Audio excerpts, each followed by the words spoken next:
Welcome to Talking Giants presented by DraftKings. I'm your host, Bobby Skinner, here with my co-host, Justin Pennick. Wide receiver draft preview. The last position draft preview we're doing of the year. Getting a little emotional. Now, don't relax. We still have our mock draft and draft day episode coming out later this week. Then our first round recap, and then our round 2 through 7 recap, and then the offensive undrafted free agent recap, and then the defensive undrafted free agent recap. But this is the last positional preview. Justin, how are you, my man? Happy that this is over. This has been a lot of work. Now it's very fun looking at players. It's great looking at so many different players. Bobby, odds are, Giants may not draft a single one of these 80, 90 players that we have looked at. You've had 25 film breakdowns, and not all of those film breakdowns that you put out on the YouTube channel have made it into your rotation or into our rotation of players that we've looked at. So the crazy thing about the NFL draft is that it is so unpredictable.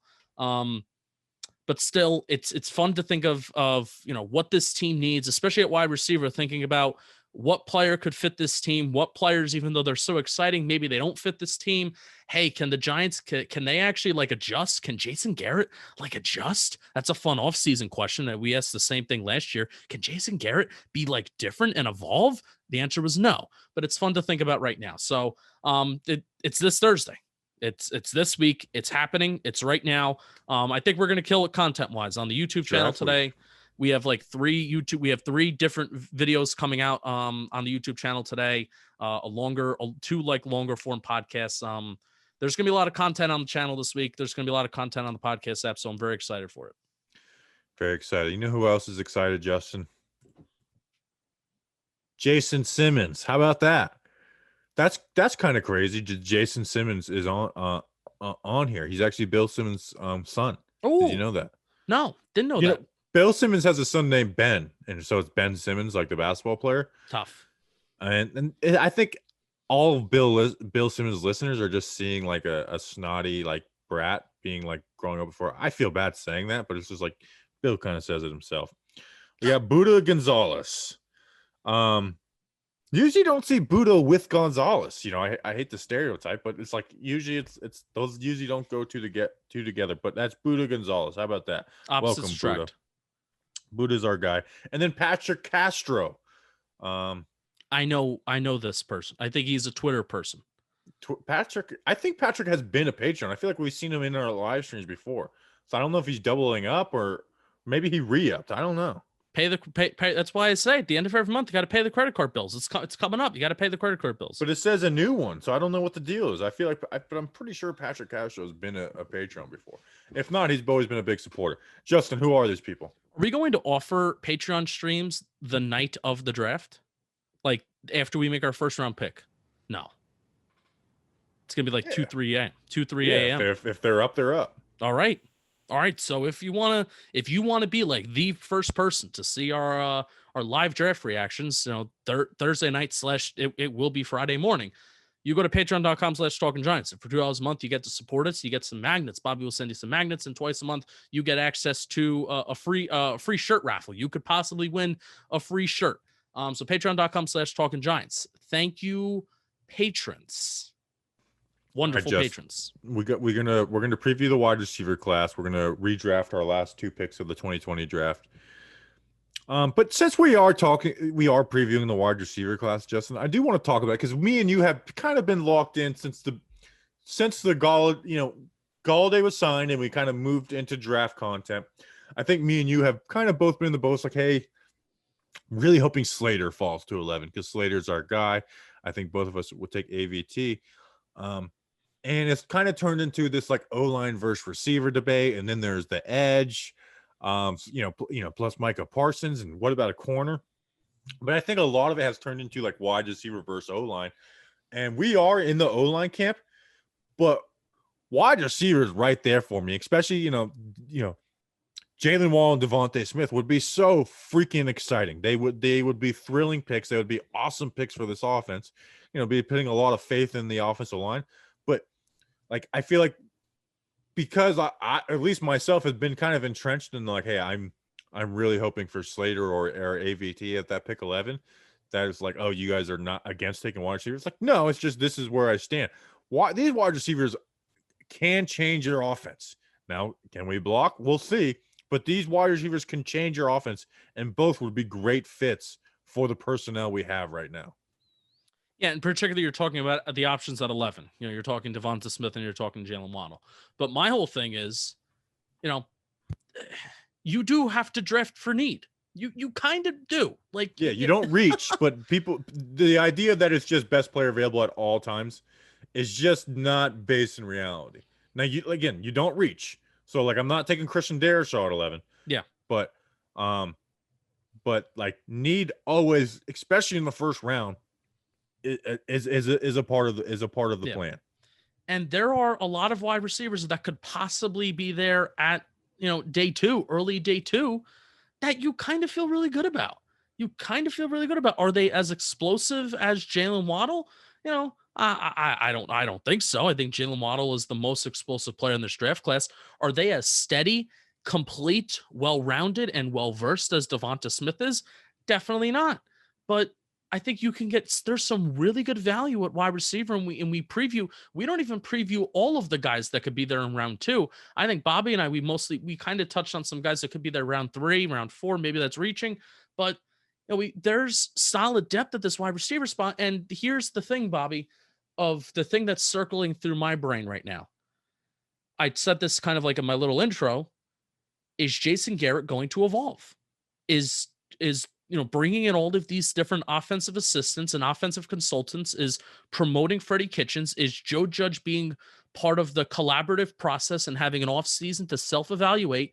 Is that going to do anything for how we play call on offense?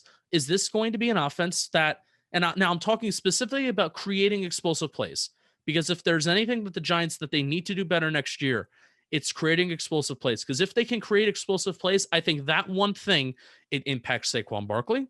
And this is throwing the ball, by the way. It makes Saquon Barkley that much better when he's running the ball. It makes Daniel Jones that much better when he's running the ball. It makes the offensive line better, because then teams aren't blitzing us as much. It does those 3 major things by expanding the field more. And if Jason Garrett can evolve, and if we draft like Jaylen Waddle, we will have no choice but to evolve. But if we draft a guy like DeVonta Smith, it's like, then we just have a really good wide receiver 2 next to Kenny Galladay. And again, I think that's a safe pick. Or there's a lot of big explosive play options in round 2, 3, 4 that they can get. And I feel very good about that value. Yeah, man. But I also see it. Like, I do see, like, I am tempted. Like, I am very firmly in, like, the offense, in the Slater AVT camp, or Sewell if somehow he fell or whatever happened.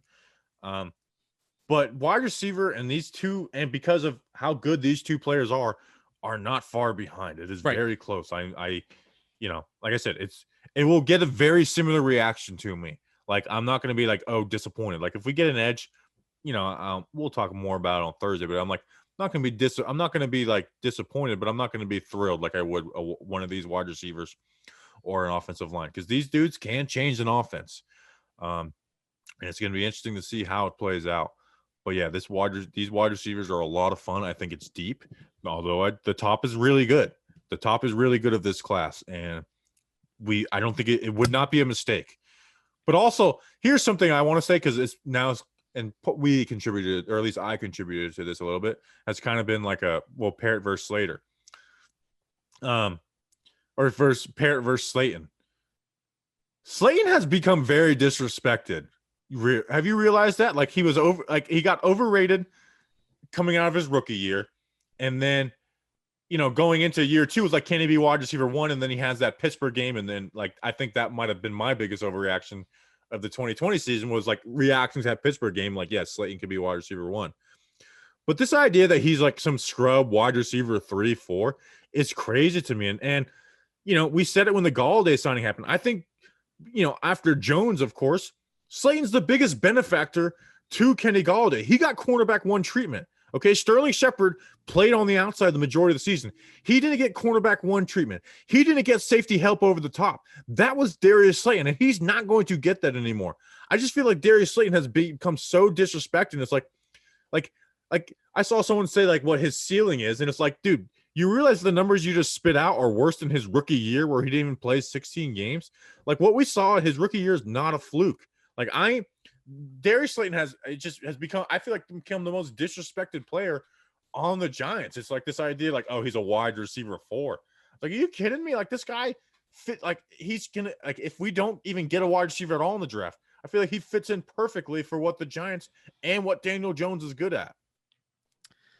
I was thinking about this today because it's almost like any position that the Giants could target besides edge.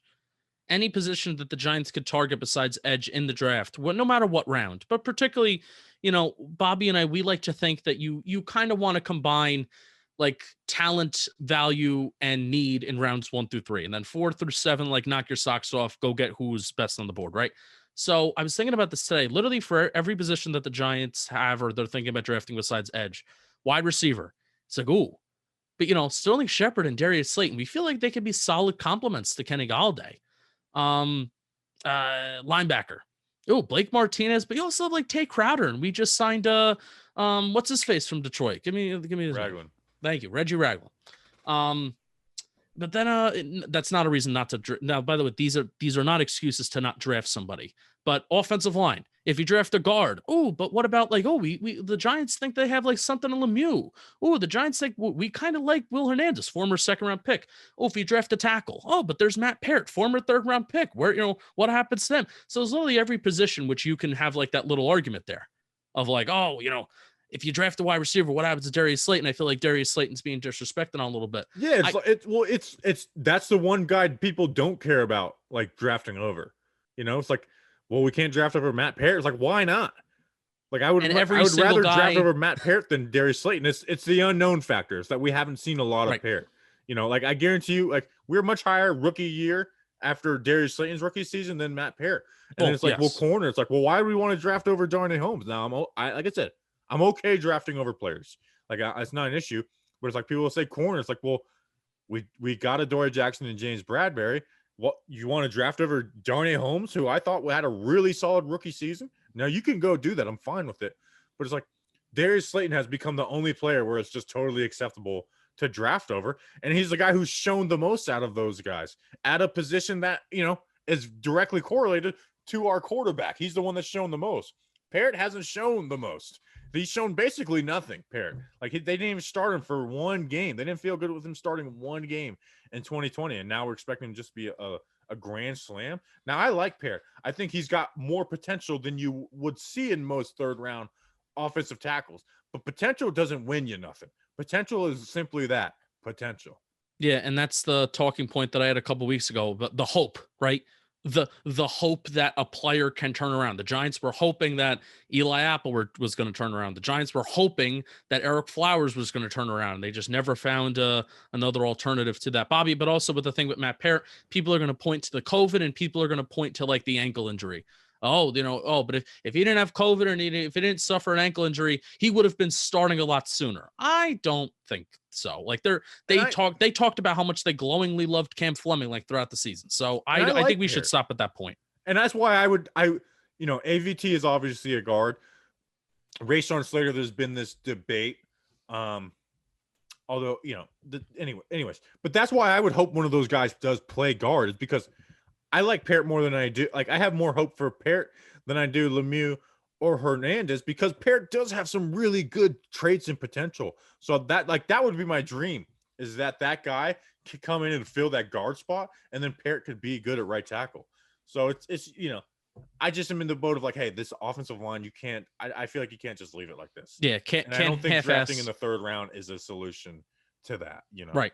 And ultimately, to come full circle back to my point, drafting a 3rd-round offensive lineman and expecting him to come in here day one and contribute, I think that's kind of silly. And I think it's more realistic to expect a wide receiver that you draft in round 2, round 3 to kind of come in here, maybe not to produce fully, but to come in here and have a solid rookie season where he gets some reps and, he can complement Slayton. He can complement Shepard. He can, if God forbid Galladay misses time, and then dude, like your number's being called. So I think that is, in my brain and how we've evaluated things, I think that is a much more, I don't want to say realistic, but it's a scenario I would like to explore. So, but nevertheless, Jaylen Waddle, DeVonta Smith, if their name is called at 11, we're excited. And then it's Yeah. like, okay, then we're changing our brains, Bobby, and we're saying, guess what? These guys are going to take the top off the defense. Defenses aren't going to be blitzing us as much, and that's automatically going to improve the offensive line. That's where we're switching our take to. Yeah, there's great arguments for both, and that's why it's a tough decision. Yeah.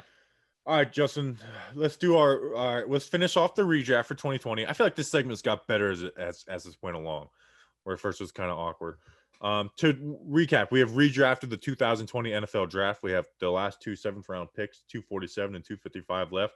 To recap, I picked Andrew Thomas, Chase Claypool, Alton Robinson, Darnay Holmes, Michael Onwenu, Jordan Fuller, Carter Coughlin, and then James Robinson with the first 8 picks.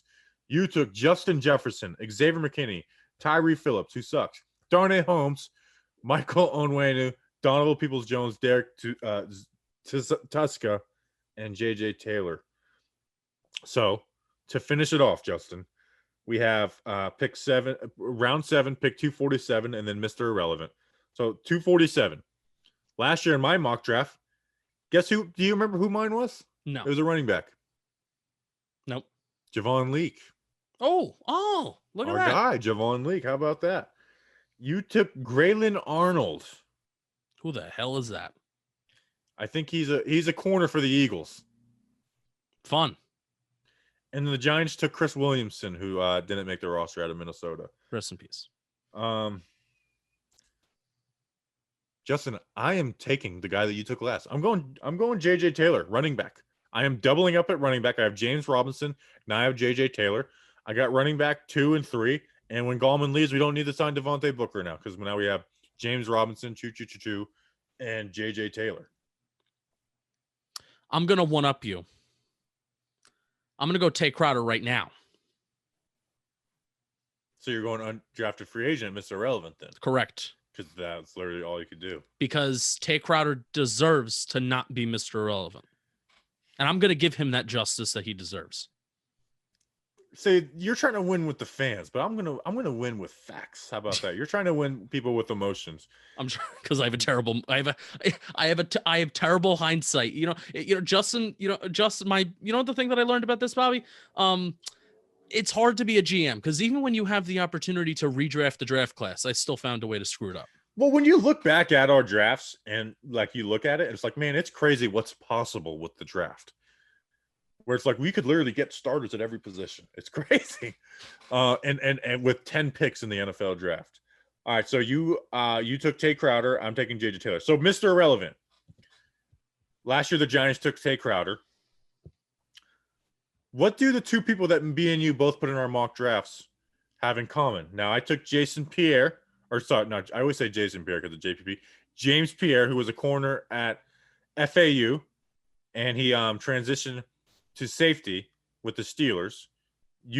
I just gave it away. And you had Carlos Diaz, who was a defensive tackle who went to from Nebraska, who went to the Steelers. Yes. So that was my thing that was in common. I gave it away. They both went to the Steelers. Who had more tackles, James Pierre or Carlos Diaz? I'm willing to bet James Pierre. Yeah, he had 7. Carlos had 4. Because you're smart. Because you just wanted to prove you're smarter than I am. Of course. All right, so I'm going to take Crowder. Good job, New York Giants. You got this one right. I'm going to take Crowder. I'm going Hunter Bryant, tight end out of Washington. I think we previewed him last year. No, we previewed Harrison Bryant. Ooh, tough for me. Speaking of FAU. Tough for me. Hunter Bryant, though, 6'2", 248 pounds. He was projected to go in the 3rd round, Hunter Bryant. And he just didn't get drafted, and he was signed by Detroit. He didn't really do much, but I'd like to think one catch for 44 yards. Yep. Well, that one catch was a damn good one. He made it count. Hunter Bryant out of Washington. That is my Mr. Irrelevant. So I calculated something, Justin. You know how Pro Football Reference has AV? Yes. Approximate value. My total draft has 45 approximate value. Yours has 36. And really look back at you taking Justin Jefferson and me taking Andrew Thomas, which is your guy had double AV. I did pretty damn well. Yeah, you did. Good job. I'm very proud of you. I win the 2020 redraft. Congratulations. So I have my starting left tackle. I got a starting wide receiver in Claypool. I got a starting edge player in the rotation, Alt Robinson, Darnay Holmes, starting guard in Michael Onwenu, Jordan Fuller starting, maybe not starting as safety, but he's playing. Anyways, Yeah. Stop flexing. We already know you won. You want to know how our listeners can win Bobby Skinner? How? With DraftKings Sportsbook. For some, wow. the draft is the most exciting day of the season. I disagree. I think it's training camp, but for some, Bobby Skinner gets Draft's really the most exciting. exciting day of the season for me. Yeah. So again, Bobby Skinner just trying to say that he's better than me. For some, it is the most exciting day of the season. It's very exciting. Nevertheless, for others, it is the chance to build on last year's success. Whether your team has the first pick or the last, DraftKings Sportsbook brings the excitement to you. DraftKings Sportsbook is America's top-rated sportsbook app, and it's adding to the thrill of the draft with a chance to turn $1 into $100 in free bets if a quarterback is drafted first overall Thursday night. Bobby, I think that's a slam dunk bet. You want to say something? I didn't hear what you were saying. I said so the bet is you can turn $1 to $100 in free bets if a quarterback is drafted first overall Thursday night. Do that. I mean, that's easy money. Do it. Turning $1 into $100 in free bets is simple. All you have to do is place a wager on any draft day outcome, and you will be eligible to win $100 in free bets if a quarterback is selected first overall. Think you know what your team is going to do in this year's draft. Put your money where your mouth is with DraftKings Sportsbook. Download the top-rated DraftKings Sportsbook app now and use promo code JOHNBOY. They're literally giving away free money. That's why I was laughing. When you sign up for a chance to turn $1 into $100 in free bets. That's right. DraftKings Sportsbook is letting you turn $1 $100 in free bets if quarterback is selected first overall this Thursday night. Don't forget to enter code JOHNBOY when you sign up. Tell your friends to sign up too. Let them win free money. You would be a wonderful friend. Only at DraftKings Sportsbook. You must be 21 years old or New Jersey, Indiana, or West Virginia only. New customers only. Winnings paid out in free bets. Restrictions apply. See DraftKings.com/sportsbook for details. Gambling problem? Call 1-800-GAMBLER or in Indiana 1-800-9-WITH-IT. All right, Justin. Let's talk about the wide receivers. Let's talk about the wide receivers. We got 12 guys we're about to talk about, or 8 guys we're about to talk about. I'm getting used to us scaling back the amount of players. And it starts with the Alabama guys, Justin. It starts with the Bama boys at this somewhat position of need for the Giants. And we're going to start off with the Heisman Trophy winner and DeVonta Smith, 6'1", 166 pounds. My man's light. He is light, and that is a talking point with DeVonta Smith. The Heisman Trophy winner with obvious production in 2020 had 117 catches, over 1,800 yards, 23 touchdowns on an 80.6% catch rate. Those are unreal numbers. Had 1,200 yards in 2019, paired with 14 touchdowns. And then even in 2018, he had 700 yards, 6 touchdowns. His route running is really awesome, Justin. It's crazy. It's crisp. It's precise. And something you notice, and I noticed this in the Georgia game the most because they played him with man, with those man corners and Eric Stokes and Tyson Campbell, that there was times where they were kind of sticking to him, but at the top of the route and even on a curl route, we talk about guys coming back to the ball. He comes back to the ball unlike any receiver, and that's what makes him special. Versus zone, he knows how to leverage players and set himself up for easy wins to give himself space.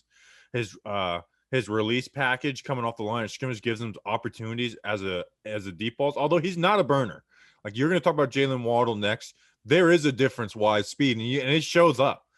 Ball skills are amazing of a guy that size. He makes a lot of contested catches. And to reference the Georgia game, he was making some contested catches in that game.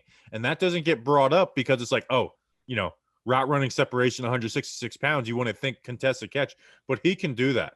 And he knows how to, adjust and high point a ball. Like I said, the speed isn't great. A lot of production is from scheme. Now, granted,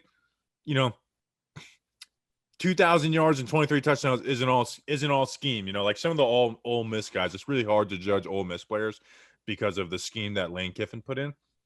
But the scheme is really good at Alabama, but the players are more important than the scheme in Alabama. Like, it's not like, DeVonta Smith is scheme driven, but it's just a fact that scheme does give those guys a leg up over some others, like what Steve Sarkisian was doing. So I don't want to say that as a big negative, but it's just like, hey, this concept, they're just not covering DeVonta Smith. He's wide open, and good job on him.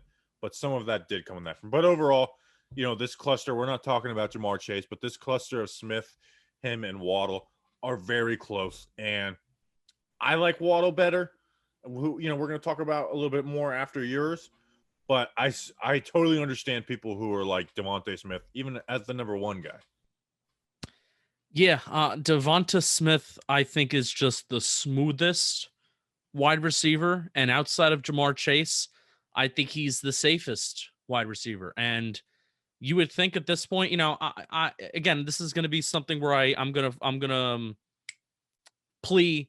I'm not smart enough. I'm not smart enough to really be like the whole size thing and the whole, is the size thing going to impact him at the next level? But Bobby, at this point, it's not like we're talking about DeVonta Smith, who's a D2 player or who's playing in like who's playing in a conference that's a lot less competition. He's playing in the SEC. And even as like the number 3 wide receiver in 2019, where 2 other Alabama wide receivers went in the first round, plus he had a healthy Jaylen Waddle for the majority of that 2019 season, DeVonta Smith still found a way to be pretty productive. You were talking about the scheme driven stuff. He led the league. He led the NCAA, led FCS, all of college football in screen catches. He had 35. You mentioned how he was sneaky good with contested catches too. He was tied for 5th in college football with 11 as well. So really, being smooth and just doing everything right. Like the guy just does everything right. And while I'm with you, I've always liked Waddle a little bit more just because I think he might have a little bit of a higher ceiling and he's more of an exciting player. But getting such a reliable player on the Giants as coming in right away as a number 2, I mean, come on. That's pretty damn good. Let's talk about the size, because you know how draft it takes. At this point, it's like, it's like, oh, this guy's 166 pounds. He's going to get hurt. He's going to struggle with corners in the NFL. He's going to suck. And then the other side is like, oh, the size doesn't matter. It does matter. So I really do think it's kind of in the middle with that, because he was able to do all this versus SEC production, does it in different ways. Like you said, whether it's screens, whether it's getting separation through route running, whether it's through contested catches, he's a do-it-all type of guy.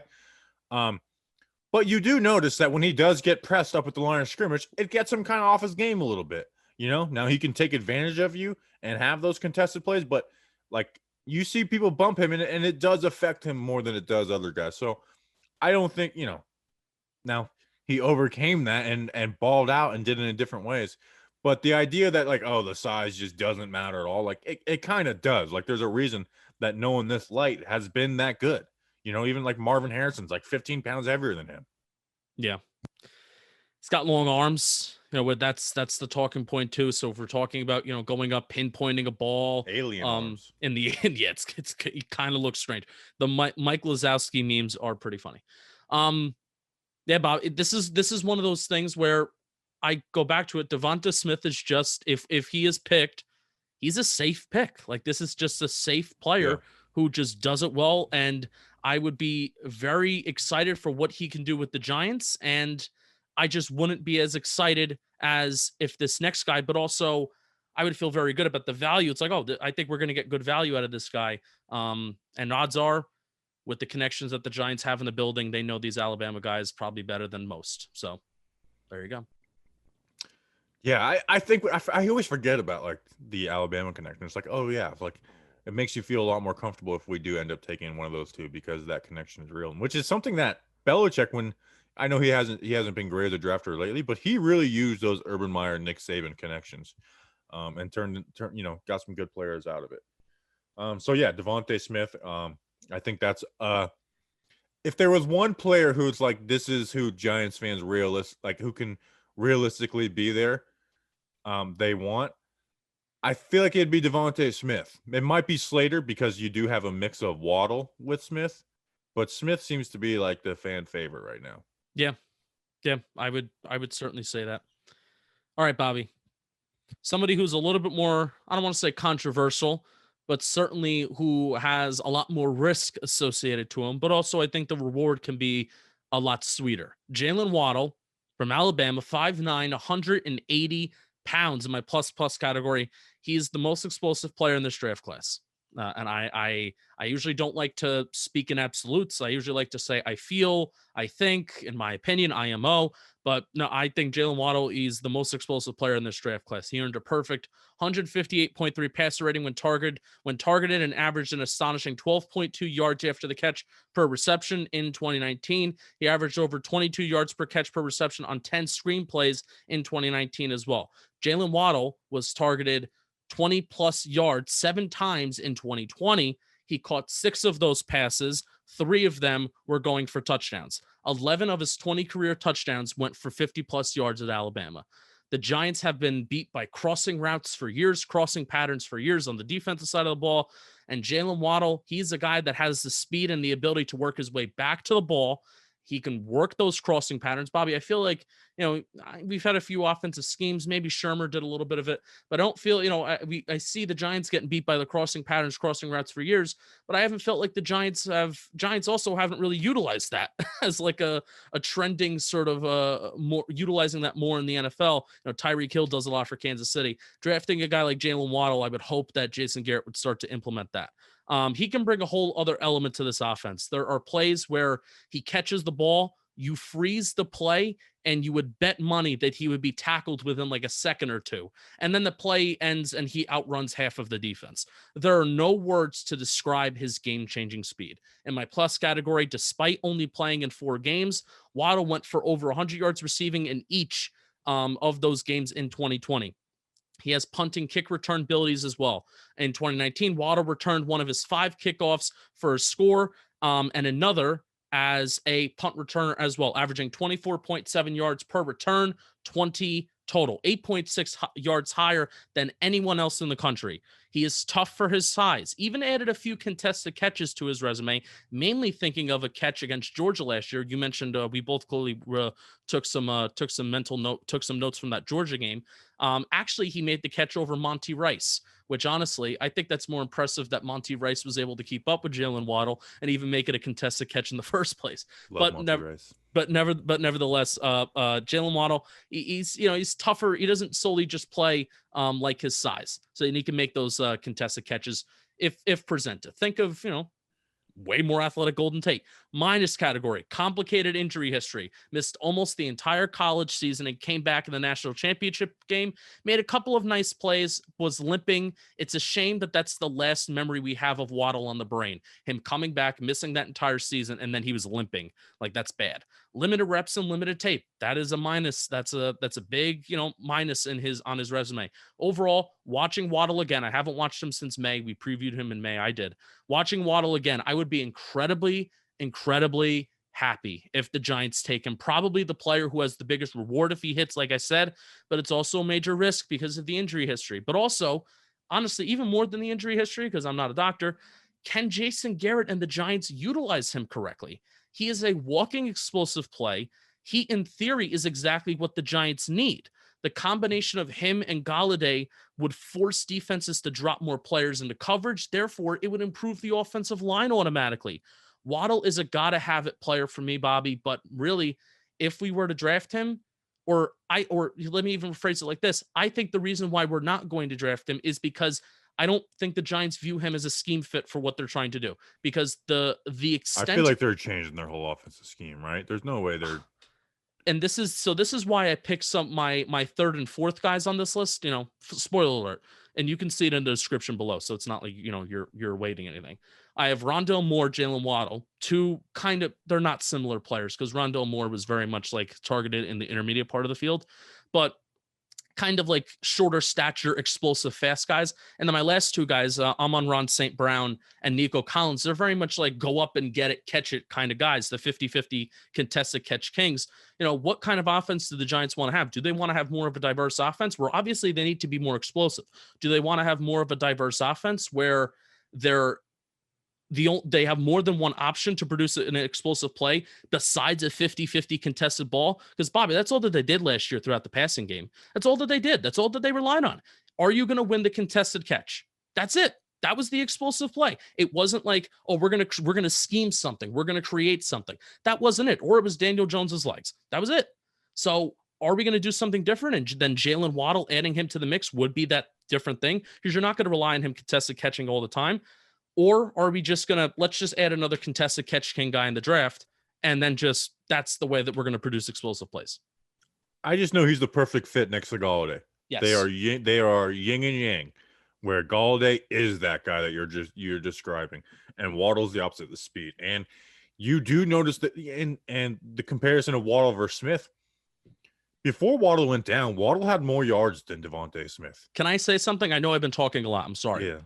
I've had the take, I in a way was kind of pissed watching DeVonta Smith's Heisman season. Not to say that if Jaylen Waddle was healthy, that Jaylen Waddle would have had that Heisman season, because he still would have had to compete for targets with DeVonta Smith. But you bet your, I think you bet your bottom dollar that Jaylen Waddle was gonna, I think he was gonna produce more and have a better production filled season than DeVonta Smith. He was on pace for it, and I think the writing was on the wall even in the month of May before this season. It's just a shame those injuries really kept him out, because DeVonta Smith, in a way, did have the season that Jaylen Waddle should have had. And you notice the speed difference. I broke when I did my DeVonta Smith film breakdown. I'm like, you see how DeVonta Smith is double covered right here, and he makes this, like it's a contested throw. I can point you to the same exact play where Waddle splits that. And so Waddle has separation through that double team. And you see Waddle split double teams in coverage. And I think some people are like, oh, well, route running is more important than speed. Jaylen Waddle's not a bad route runner. No. It's just the speed is a lot more fun to talk about than the route running with Jaylen Waddle. But like you said, I mean, he was averaging, he was having more yards than DeVonta Smith. Yeah, I mean, I do, Jamar Chase is my one who we're not talking about, but Jaylen Waddle's my two, DeVonta Smith is my three, and those two are close, but it's clear cut to me that Jaylen Waddle's my number two. And Bobby, I'm going to tell you what, I wouldn't be surprised if teams just fall in love. And, I don't know what the Lions lost Kenny Galladay. I wouldn't be surprised if the Lions go wide receiver. Marvin Jones too. They lost both Marvin Jones and Kenny Galladay. So they did just trade for a solid quarterback in Jared Goff. So I wouldn't be surprised if the Lions take a wide receiver. I wouldn't be surprised if both of these guys are off the board, because they're that good. They are legitimately that good. Jaylen Waddle is more of the risk, but I wouldn't be surprised if both of these Alabama wide receivers are off the board by the time we get to 11. Yeah, it's the draft's not going to go how we all expect. There's surprises every year within the top 10, so it's gonna be interesting to see. All right, so we got those guys. Now let's talk about some guys that we're not really considering in 11, that we're hoping fall to 42, or hey, the outside world might think are a reach or whatnot. This guy, man, I fell in love with him. One of the most fun players for me to watch. UNC wide receiver Dyami Brown, my wide receiver 4. I think this guy's real deal. He's 6'1", 189 pounds. Averaged had over 1,000 yards the last 2 seasons. Had 20 touchdowns the last 2 seasons. Over 20 yards per catch on a like a 65% catch rate the last 2 seasons. He is a big play vertical threat. Now, he's not a burner, but he is a big play vertical threat. His releases are beautiful getting off of the line of scrimmage. It's beautiful. He likes to go to the inside release, but he can do it all. And then once he does get that release, he has an elite ability to what's called stacking, is essentially just getting in front of the corner and walling that corner off. Like, he has elite ability doing that. He's not a burner, but he's a strider who wins deep balls. He is a deep ball guy, but he's not just that. Now, here's the biggest critique I see of Dyami Brown. The route tree is limited. The route tree is limited. I don't buy that for a second. Now, his route tree was limited at UNC, but I think that was the scheme's route tree was limited more than Dyami Brown's route tree was limited. Watch him versus Asante Samuel Jr., and he doesn't have the best stats in that game, but Asante Samuel Jr. was playing off of him because of the deep ball threat, and you saw Dyami show off the route running. He comes back to the ball. He makes those cuts very cleanly. He doesn't round those cuts off on the ins outs. He, in fact, comes back to the ball on them. So it's not even like a 90-degree angle. It's like an 85-degree angle on those. That's something Torrey Holt said way back in the day, and it's always stuck with me. Like, guys that on those digs and ends, they don't just they don't try and get those cuts flat. They try and come back on them. Now the deep threat sets up those routes with the digs, the curls, the slants. Like it sets up those. Even in the Asante Samuel Jr. game is can kind of it's a game where it's like you see the route running and you see the deep ability. He killed him on a corner post route, wide open, should have been a 50-yard touchdown. Sam Howell misses him. Then he had a touchdown on the other side. It wasn't against Asante. Now, that game also is what some people say, oh, he has drops. He did have 4 drops, but 2 of them were in that FSU game. Both of them were touchdowns, though, in the red zone. So those drops stick out a lot to people, where it's like, if you look at him comparatively through the class, he doesn't really have a drop issue. It's just those 2 get remembered because that's a top corner versus a top wide receiver matchup. Can make contested catches, but it's not his style. Dyami's wide receiver 4 for me. I think everyone agrees on the top 3 in whatever order they have, and then everyone has their different wide receiver 4. Dyami's my guy, man. I really do think we're gonna look back and be like, man, how we miss out on this guy? Even if he goes second round, I think people will think that. I hope he does go second round because then we have a shot at him. Yeah. 543 deep yards. That was second most in the country. 12 deep catches, tied 5th. Now, Bobby, I thought he weighed a little bit more. Like, to be honest, I thought he was around like just watching maybe your film breakdown, you always say like the size and the weight to kind of start off. I thought he was a little bit taller and I thought he was a little bit more physical, just looking at, how many deep yards he had and, how he, his average depth of target was 18.7 yards, which was 7th highest in the nation too. Also, what's really fun to see, I mentioned when we were like maybe doing our tight end episode about how PFF, the draft guide, has like the heat signature of the routes that you run and the areas on the field at which you're running routes. And if that's above average compared to the rest and, where you're being targeted, if you're being targeted a certain area of the field above average compared to the rest or below average. North Carolina only like lined up or at least lined him up / like only made him run routes on the left side of the football field, which is kind of crazy. Oh yeah. So it was UNC had a lot of good players. And another good wide receiver too in this draft, right? Yeah, Daz News. I mean, I almost thought about talking about him. I really like him as a mid-round slot guy. Although I kind of stayed away from the slot guys besides the last one I'm doing. But it's like they had the 2 running backs. Their offensive line wasn't horrible. And they have, those wide receivers. And then Sam Howell, I'll tell you what, after the freshman year, I was very high on Sam Howell. After a sophomore year, I still like him, but I'm not as high as Sam Howell. High on Sam Howell as I was before. All right. So we're happy. That was our QB preview of the 2022 draft class. There you go. Boom. That's it. We're done. Dyami! I love Dyami. Round 2. UNC. Hey, here's something. Now, one of my favorite. I like the UNC guys this year, obviously. And, you do. And Dyami and then Chaz Surratt. Have we ever had a UNC wide receiver workout? Oh, Hakeem Nicks. Have we ever had a UNC linebacker workout? Oh, Lawrence Taylor. UNC is good to the New York Giants. It's a good point. Round 2, possible round 2 option. Another possible round 2 option is Rondale Moore, 5'7", 181 pounds from Purdue. Think Joe Judge was at this guy's pro day? Did we even get a picture of them chatting together? Am I losing it? I can't remember. I think we did. And if I am wrong, then I'm a stupid idiot. But what else is new? My plus category. Again, you want to talk about a playmaker, big play machines at the wide receiver spot. Look no further than Rondale Moore. He led college football with 37 broken tackles on 114 catches in 2018. And he had 7 broken on 29 catches for 385 yards before going down for the season in week 4 of 2019. His 37 broken tackles after the catch in 2018 led the FBS. That's 4 more than any Power 5 receiver has broken in a single season since 2014. 2014, that's kind of bananas. On top of that, Moore burnt off 349 yards after contact, which led all FBS receivers. He is an elite yards after the catch yak option, elite quickness, and hard to press at the line of scrimmage, even though he's 5'7", 181 pounds. He's very strong in the lower half. Runs a beautiful, sharp out route. My plus category, Moore at Purdue wasn't just a player who feasted off of easier competition. Some of his best games and highlight-worthy plays came against Wisconsin and Ohio State. That game was that game was the game for Rondale Moore. Yep. And he was a huge part of that upset against Ohio State in 2018, collecting 12 catches, 170 yards, and 2 touchdowns.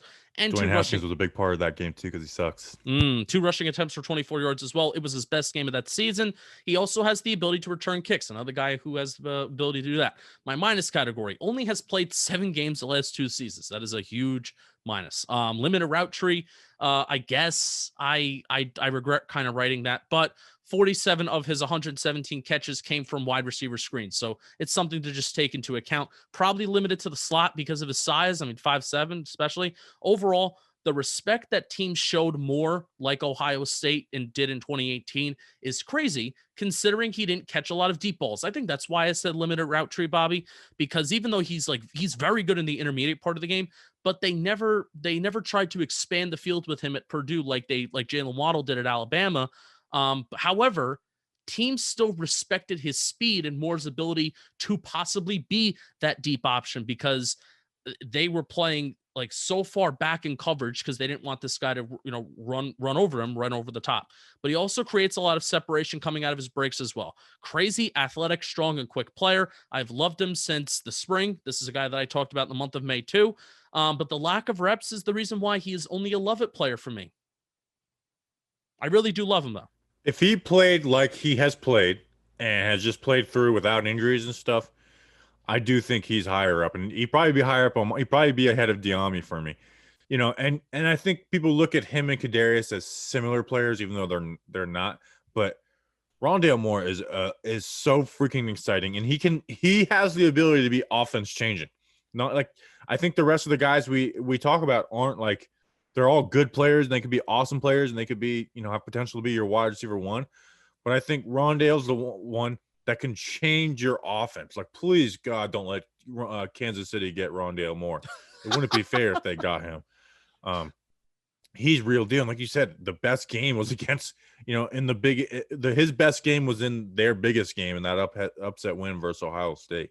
I mean, he is just electric, lightning bolt. Like he just, like you said, they didn't throw the ball like on deep passes to him, but it's just like they knew how fast he was, and they would play 20 yards off of him, basically, because they were so afraid of the deep threat. And even that, I mean, he was still able to break tackles, and even with guys closing on him, when he's basically maybe running like an out route, or he's running like I don't want to get the route wrong, like a slant and go. Maybe you take like 3 steps to the outside, but then you cut and then you go back inside, and you're basically running a slant. Even though like teams knew that he was going to be running an intermediate route because they just didn't really run him deep that much, teams would play off the line of scrimmage. They wouldn't be able to bring him down. They wouldn't be able to catch him, even though they would have more time to process what he's doing. The guy's just like scary good when he's out there. Yeah, he is unreal. His yak ability. He is a fun player. Speaking of fun, Justin, this episode is sponsored by BlueChew. Guys, it's been a hell of a year. Personally, I feel like I've aged 12 years over the last 12 months. And if you're like me, you're feeling your age more than you used to. It's time to snap out of it. Spring is here, and it's time to get sprung with BlueChew. BlueChew is a unique online service that delivers the same active ingredients as Viagra and Cialis, but in chewable form and at a fraction of the cost. Fractions of the cost, guys. BlueChew's tablets help men achieve harder, stronger erections to combat all forms of ED, erectile dysfunction. BlueChew is an online prescription service, so no visits to the doctor's office, no awkward conversations like, talking to your favorite podcast host. Don't worry about that. No. And no waiting in line at the pharmacy. And it ships right to your door in a discreet package. The process is simple. Sign up at BlueChew.com. Consult with one of their licensed medical providers, and once you're approved, you'll receive your prescription within days. The best part, it's all done online, on the internet. BlueChew's licensed medical providers work with you to find the right ingredient and strength for your prescription.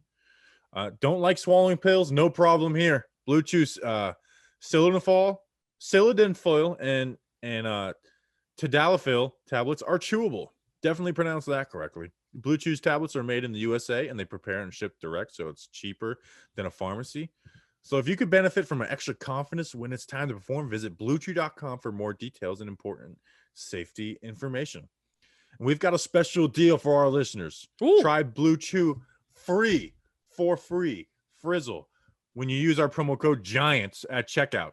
Just pay $5 shipping. That's BlueChew.com, promo code GIANTS to receive your first month free. And we thank BlueChew for sponsoring the podcast. Justin, Danny King has been using this stuff. Yeah. He tells us great stuff. He says, Danny's in college, and he said, like, he's just been wrecking people. Yeah. I was talking to him a little bit before the show. He was describing, like, I can just get this in the mailroom, and the people that deliver the mail and the people that I get my packages from, they don't even know. They're scanning it, and Danny King's like laughing. Well, Danny actually told me one of the mail people knows, but it wasn't because of doing it through the mail. If maybe you know what I mean. Oh, well, I was gonna say maybe one of the mail people also uses BlueChew, so he recognized the discreet. Nope. She doesn't use it. She didn't see it in the package. And then Danny let her know. Oh, yeah. I'm picking up what you can tell people. It's just the package is discreet. All right. Back on track. Speaking of huge, Terrace Marshall Jr., wide receiver from LSU, 6'3", 205 pounds. Guys, he is the rare combination of speed and size. 6'3", and that tall receiver with good speed. In 2020, in 7 games, he had 48 catches, 731 yards, 10 touchdowns, 15.2 yards per catch on a 71% catch rate. And then 2019, where he was sharing the wide receiver room with Jamar Chase and Justin Jefferson. I mean, only the 2 best wide receivers of the last 2 draft class. 46 catches, 671 yards, and 13 touchdowns. Now, this is kind of weird for Terrace. And it's not Terrence, by the way. It's Terrace. In 2020, he played in the slot 73% of the time. In 2019, he played on the outside 73% of the time. Well, you know why? Well, because of because of Justin Jefferson. Yeah. But it's still weird that he went from a guy who plays outside 73% to slot 73, and 6'3" in the slot is very big. But anyways, vertical threat. That's he sets himself up for the curls, for the slants, for the digs. Good, not great cuts in his routes, but he gets away with it because of the speeds and size. But it's not great. With that size, he can have some crazy contested catches. He's very smooth in redirecting and stacking corners. Negatives, not very good versus press. Like as he's kind of skinny, even though he is 205 pounds. And if there's any wide receiver this is an issue for, it's Terrace Marshall. He had 7 drops in 2020. That's a lot. Seven drops on, I think it was like 55 catchable passes. That's a lot. So Terrace Marshall is he's the top of the second round talent for me. Where I think Dyami and Rondale are first round talent, even though both of them might not go in the first round. Terrace Marshall is that top of the second round for me. Maybe we talk about this first half of the show. I just spit all over the place. I hope nobody saw that. Maybe we talk about this first half of the show, but there are a lot of guys that we're leaving off the list. So is there anybody that we're not talking about today besides Jamar Chase that you have higher than Terrace Marshall? Tony, you probably Tony have is right below him. So right below. Okay. Jamar Chase, Jaylen Wall, DeVonta Smith, Dyami, Rondale, Terrace, then Tony, and then Bateman and your next guy are 8 and 9. I can't remember which one. Amari Rodgers, he's a little bit down below, right? Yeah, I think I might have him at like 11. Okay. All right, cool. All right, Bobby, next on my list is Nico Collins from Michigan. Now, I would kind of consider Nico Collins, based off of how you described Terrace Marshall, I would almost describe Nico Collins as like Terrace Marshall light.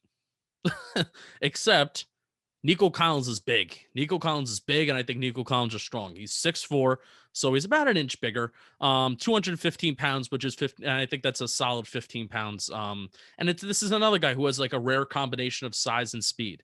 My plus category, Nico Collins, contested catch king. He has an awesome ability to track the deep ball and come down with the 50-50 catches. Over 50% catch rate when targeted over 20-plus yards down the field as well. He's able to separate late just before a deep ball arrives. And when you watch his like one-on-one reps at the Senior Bowl, I feel like you can see that there. Maybe he doesn't get good separation as he's going down the field or as he's going throughout his routes. But if the ball's arriving, especially on those deep ball, those 50-50 contested catches, I feel like he gets separation late without pushing off, which is kind of cool. He has that number one alpha type size that, everybody like loves to look at. Think of how intimidating it would be to face both Collins and Kenny Golladay every Sunday. Think of how intimidating that would be. You're like your number one wide receiver, number two wide receiver. It's Kenny Golladay and Nico Collins, and they're both 6'4", which is kind of crazy. Average depth of target was 15 yards in 2019 and has 4.4 speed via his pro day unofficial. Yes. To be that size and have that speed is impressive nevertheless. My plus category, played and produced in an offense that is known for holding back talented football players. And that's why I wanted to look at Nico Collins. Big time, dude. Because I did not like Donovan Peoples-Jones last year. Like I wanted to like Donovan Peoples-Jones. And then, we saw him on Sunday Night Football against the Browns, and he had like a solid rookie year. And I was like, all right, that's it. I need to like invest more into Michigan players because I feel like, Harbaugh is ruining offenses. Michael Onwenu, another Michigan guy. Yes, he opted out of the 2020 season, Nico Collins did. So he was competing for targets with Donovan Peoples-Jones in the 2019 season. Does a good job working his way back to the ball and going out and getting the ball versus letting the ball come to him. We were talking about that with DeVonta Smith a little bit. My minus category does not utilize the complete route tree at Michigan and did not have a lot of production from the middle of the field. His production largely came from outside the hashes and towards the sideline. He's not great at creating separation on the intermediate routes, a little slow coming out of his breaks, makes them more round versus sharp. Nothing I don't think he can't work on and refine at the pro level, since I think he's naturally pretty fast for his size to begin with. Overall, I would love taking Nico Collins. This is the question. Overall, would taking Nico Collins be a little redundant when you already have Darius Slayton? I can see that argument, but Slayton has the speed to be a burner versus Collins brings like kind of that speed, but also a whole other element of physicality. If the most unique thing about Jason Garrett's offense is going to the most unique thing about the vertical passing offense for Jason Garrett, if that's just going to be contested catches, then Nico Collins is the guy to target. He is a love it player for me because he has the potential to be like a 3rd round pick. If we want to go let's just say we live in a world where we go defense round 1, which is very realistic, with the edge conversation. Defense round 1, maybe a Landon Dickerson is somehow, there in round 2. Nico Collins could be there round 3, and I would absolutely love to take him. Yeah. He is like that contested. He really stood out at the Senior Bowl as those contested catches, which was awesome seeing him going against top talent and having a QB throwing the ball.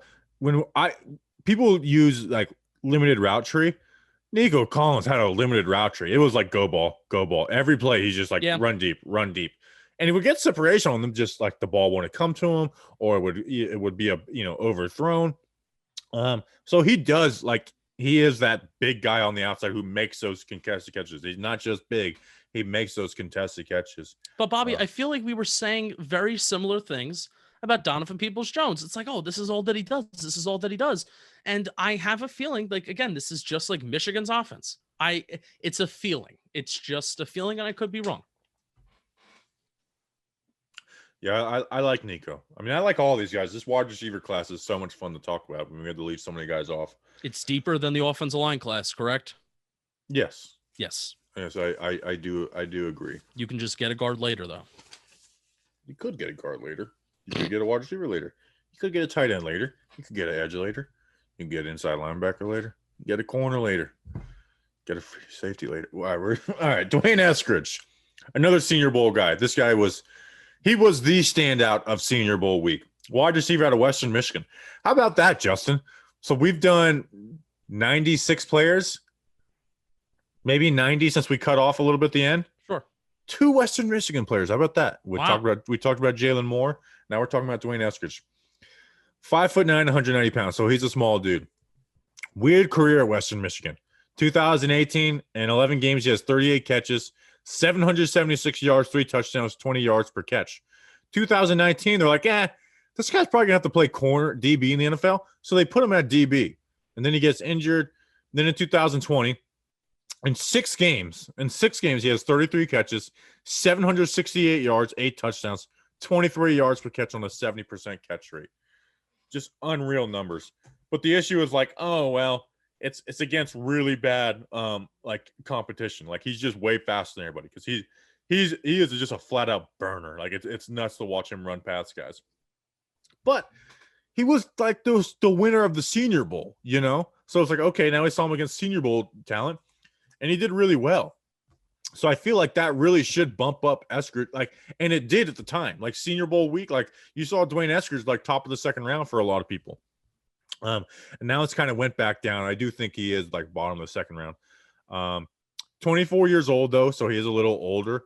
But he is fast, man. A lot of production, but it was a lot of his production. I think over half of it was from like go balls, slants, and skinny posts. So where it was just like, hey, be fast and run with the ball. Like that's where a lot of it came from. So his route running is very limited, and it can be a little like his routes can be a little elongated. But when you do put him in a double move, man, he just gets a ton of separation, and his start ability is what is like besides just the speed, like his start ability, like that is going to translate to the NFL. Going to struggle versus press coverage. Like he's really bad against press coverage, but if you put him in the slot, he's seeing less of that, and it doesn't get used. And he's a good leaper. Like if the ball's thrown high, he'll catch it, but he does like he's not going to be a contested catch guy. So I feel like it's like these critiques of Dwayne Eskridge is like, okay, those are all real, but in the NFL, he's going to play in the slot, you know. And he's not going to be doing a ton of contested catches. Yep. And he's not going to be facing a ton of press coverage. And when he does face that press coverage, it's going to be against the nickel corner, not the team's cornerback one. So Dwayne Eskridge, man, he's a player that a lot of people have fallen in love with, and I don't blame them because he is just electric to watch. And it's like, yeah, well, it's against, MAC competition. It's like, I get MAC competition isn't great, but it's not like they're, Division III, and he is just making dudes look silly at that level. And he did really well at the Senior Bowl too. So I've seen him against MAC level and then Senior Bowl level talent, and he looked really good to me. He led the nation in yards after catch per reception with 14.4. And it's not like he was just, is he catching a bunch of screens and that's why his yards after the catch is so impressive? No, his average depth of target is 12.7, which isn't like, a burner. But, it's not like you're averaging 8 yards. It's not like you're averaging 10 yards. It's almost 13 yards when you're being targeted down the field. And he still had, almost 14 and a half yards after the catch per reception. So that's pretty darn impressive if you ask me, Bobby Skinner. Pretty freaking impressive. All right. Last player on our list. Is this our last player that we're previewing in this year's draft class? Yeah. Wow. It's been a journey. I'm kind of glad it's over. I have a lot of pages of notes. I have like 32 pages of notes, single space typed out. Last player. I like this guy. Amon-Ra St. Brown. 5'11", 197 pounds out of USC. My plus category. I first noticed St. Brown when I was looking at Elijah Vera Tucker, and he made some bananas catches against Notre Dame in 2019. I always feel like some of those guys are like the best players. I typically, and Bobby, we try to tell each other sometimes, like in the text message, oh, if you're watching this player, try and see if you can watch this player. We say we both can't do it. It's like impossible. We can't do it. So the fact that this guy did stick out to me though, as I was watching this one guy, I was like, oh, okay, I'm gonna preview him when we get to the wide receivers because he's really good. He runs a diverse route tree. St. Brown does. He works the sideline well. He works the middle of the field well, and the intermediate part of the field too. Impressed with his route running overall. A very smooth football player who always found ways to be productive and makes plays. Varies how he releases off of the line of scrimmage as well. My plus category, he has been productive for a solid 3-year stretch since he was a freshman in 2018 at USC because he's a junior this year. Tracks the ball well in the air. Does well when a QB improvises. So when a QB's improvise, I feel like that's the majority of the NFL. Daniel Jones does this sometimes, doesn't do it a lot. But, when a QB breaks containment and he has to improvise and somebody has to get open, he does a good job of like getting open and knowing where the QB is, finding the QB and connecting with them. My minus category, average athleticism, average quickness, average strength. Doesn't get the most separation out of breaks either. Overall, St. Brown is fluent in both French and German. Bet you didn't know that, Bobby Skinner. So similar to his languages background. Oh, you did. Look at that. Similar to his languages background, he is a very well-rounded wide receiver.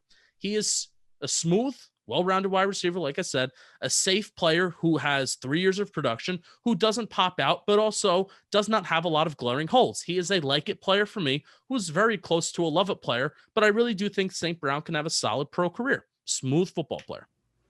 Yeah, he's just kind of a guy to me. Yeah. It's not necessarily a bad thing, but it's like, he's going to play in the slot. He's a solid guy. He can run the whole route tree. Not going to blow you with his speed. He's going to make some tough catches. He's a guy to me. I think. I like him. Yeah. But he's not in my top 10. Tough. That's a draft. That's a draft preview season right there, baby. Been fun. Now, hey, we will be back on. We're going to try and do an early release on Wednesday night for the Thursday podcast. We are putting out our draft day episode, which includes our mock drafts, which is what we go to the grave with as what we wanted for the team. Which I think is a fun episode. You get those draft day vibes. The draft day podcast is a vibe, bro. Like it's one I listen back to. Like it's one of mine that me and Danny King, I listen back to mine and Danny King's version of it. It is a fun freaking episode. I cannot wait for it. We'll obviously be live streaming during the whole draft, so make sure to join that in YouTube. Let's have a freaking week, ladies and gentlemen. Check out Bleeding Blue with License Plate Guy later today at 6 o'clock. We appreciate you guys. We really do. We'll see you for the draft day pod and mock drafts. Until then, let's go Big Blue.